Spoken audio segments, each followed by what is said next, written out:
At a joint economic committee hearing on emerging technologies, IonQ CEO Niccolo Masi testifies on the future of quantum computing, what it means today, and how it could reshape society tomorrow. Watch his full testimony right here.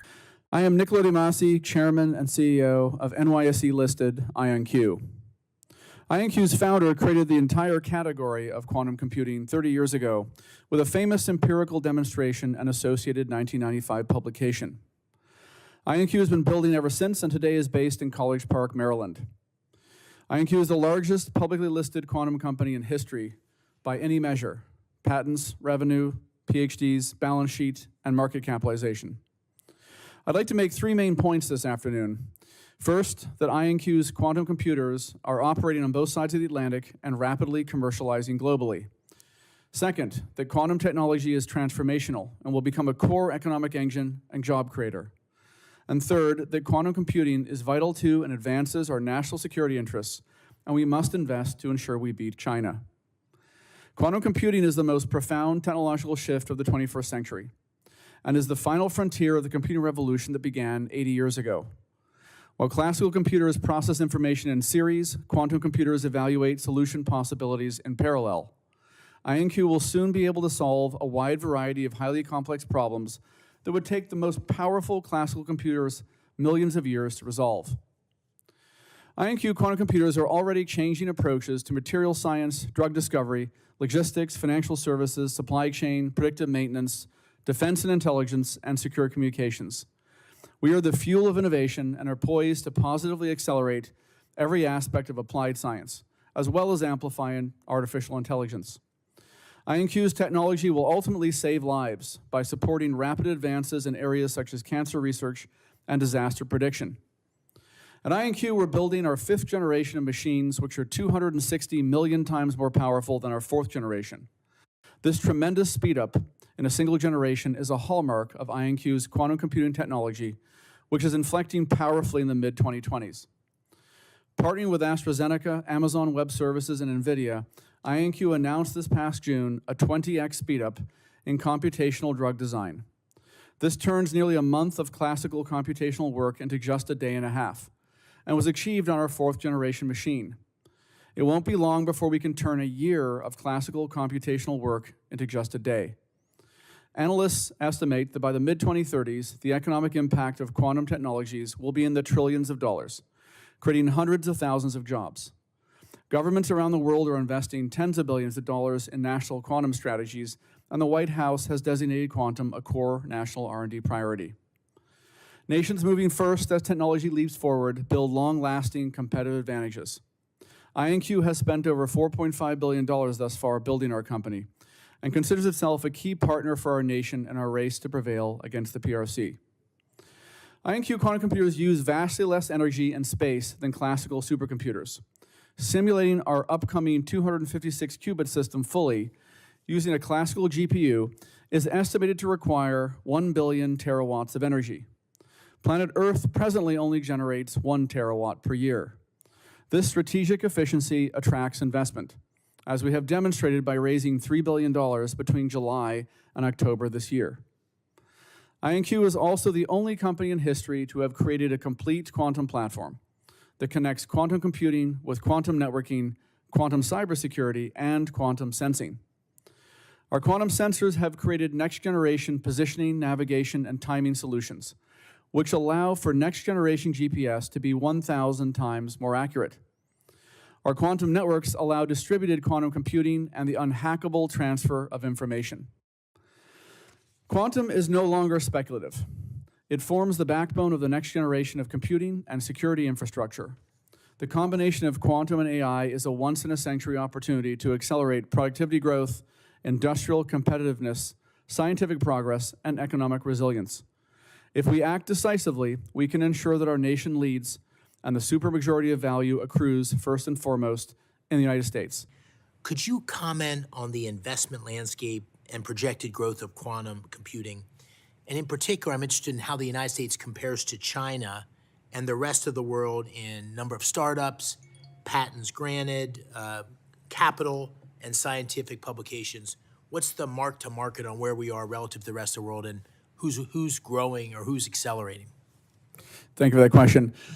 Well, we're fortunate in this country that the world's largest quantum company is IonQ, and it's obviously based here in College Park. So we've been at it 30 years. We've been building for 30 years. And private capital markets in the United States have, of course, built on some of the start that we got with government support a few decades ago. And private capital tends to find good ideas. And so we have seen a tremendous, of course, interest on both sides of the Atlantic for companies such as IonQ. And I think that there are, I call them slow followers, but there are also rands in our sector, of course, who are trying to compete with IonQ in the private markets and are smaller than us and behind us both temporally and by any other measure, unit economics, revenue, et cetera. With China, we've had problems, honestly, with theft. That has impacted us. We have an office in Oxford, England. Our headquarters is here, College Park, Maryland. There have been thumb drives that go into servers at 3 a.m. and people leave the country, kind of thing. So I, of course, ask for your help on that topic because it's not a symmetric playing field. China has invested heavily in state-sponsored initiatives. We believe that we have a 5-year lead over them presently. IonQ does, but specifically because the U.S., this administration, has supported not just growth in our company, but also combinatory progress. So we acquired a company in Oxford, England, called Oxford Ionics that we announced at the Technology Prosperity deal signing in September, and that was obviously very important for catalyzing success for us. And so I think, look, the strengths in, of course, our system is that it's not top-down. At the same time, it remains very competitive. How we can make sure that our younger generation, which is really probably much better than we are in some ways, but in some ways is not, because they really rely so much on technology, have a proper skills that AI actually improve productivity, not actually becoming something that replaced and they become not capable to do something. Maybe you can both add something to that. Sure, I'll take a crack at that. I'm in the quantum computing business, and quantum computing, we should think about as really the final frontier of the computing revolution that's been going for 80 years. We're an applied science company, fundamentally. So I always like to say that we're not focused on helping kids cheat on their homework, right? And so, we're focused on solving unsolvable problems for classical GPUs. And so the great thing about our company and industry is everything we're doing is creating jobs. There are no jobs today applied against problems that take a century to solve with a GPU data center, or take 1 billion years with a GPU data center. And so every time we advance our machines, we're making these problems accessible and we're creating new industries. The government, this administration has done a fantastic job of obviously creating an environment for IonQ to flourish. We were a venture-backed company before we were public, and so obviously we're big believers in the free market and price mechanisms that, if you have something compelling, capital flows. To answer your question on education, I'm a physicist originally, and I can remember when I went to Cambridge University how much quantum mechanics was on the curriculum in the 90s versus complete lack of it in prior generations in the 60s and 70s. There's a lot of quantum that has correctly made its way into high schools, even maybe middle schools, and certainly undergraduate courses around the world. And so that free market mechanism is doing a good job of getting people forward-looking in how they're learning and being trained. The last thing I will say is, IonQ in the United States government at all levels, state, federal, local, has a tremendous opportunity to make us the standard effectively that wins. And we need to build the application and software layer. And so I would echo some of Mr. Reinhardt's comments around the depth that needs to come from specific applications, specific verticals. Building those on our quantum computers gives us the greatest opportunity to create value, grow the economy, create jobs, and of course, lead the world. I have, as I'm working on restarting the quantum initiative here in the Senate, what we're doing is looking at a sandbox, and Senator Lujan and I are doing this, which would be a sandbox for near-term applications and being able to turn these around in 18, 24 months. I'd like for you to talk a little bit about why this is important for innovators to have access to this. Well, thank you, Senator, for your foresight, wisdom, and leadership on so many quantum bills, both at the federal level and, of course, in the great state of Tennessee. We're proud of our partnership with Electric Power Board of Tennessee in Chattanooga. And this is, of course, a bit of the world that led not only in the world's broadest and fastest broadband capacity a decade ago, but is, of course, leading once again with quantum computers and quantum networks connected together.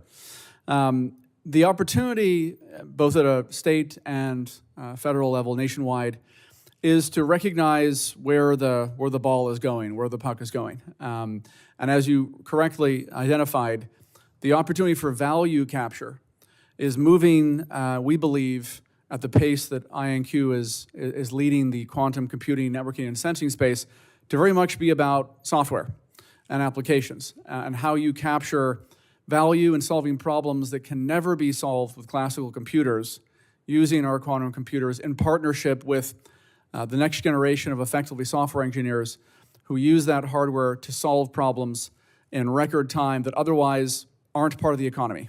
So we're creating a brand new industry, will drive economic growth at the state and nationwide level, and it's being created effectively from scratch, right? There are currently no people, very few people who are able to build applications on our quantum computers.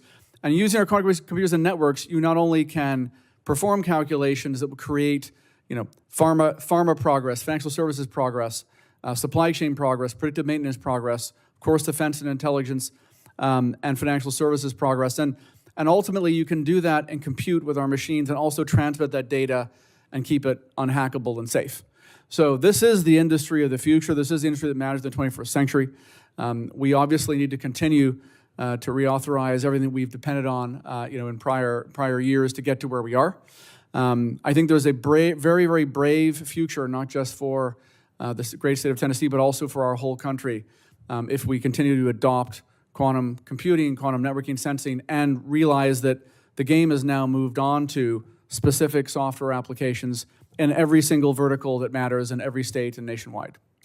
And I think that is so important as you look at those applications that are in development.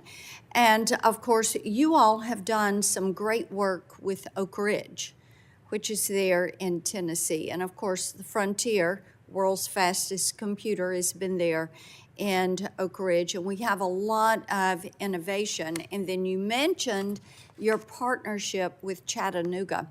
Talk for just a moment about why it is so important to have a partnership with one of our national labs, and then partnerships like you have with EPB in Chattanooga, and partnerships with working on the Gold Dome, and why we have to have these emerging tech leaders step into those partnerships.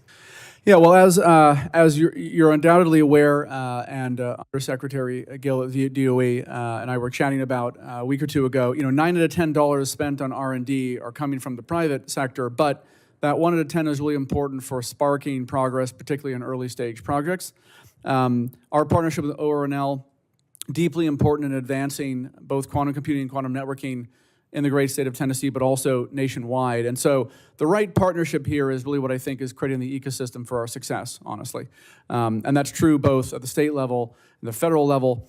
When it comes to broader applications, what makes IonQ a very unique company is we have this quantum platform, quantum computing, quantum networking, quantum sensing in all 4 theaters. We're doing this on land with EPB and a quantum network. We're doing this also up in the heavens. And so Golden Dome is completely relevant to the way we see our mission to extend quantum key distribution, quantum security, and quantum computing in all theaters that matter to both the state and, of course, the federal government. And it really is the industry of the future, right? So this is where the jobs are going to be nationwide and at the state level. Tell me how close we are. Is my future a quantum that actually operates much slower because I have to do all sorts of correction? Or where are we at?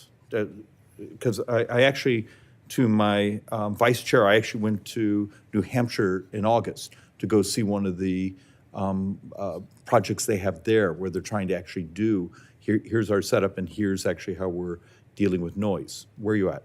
Well, thank you, Mr. Chairman. So IonQ has the world's most precise and high fidelity physical qubits. We have 4 nines of fidelity, 99.99%. That means we don't actually have a lot of errors to correct.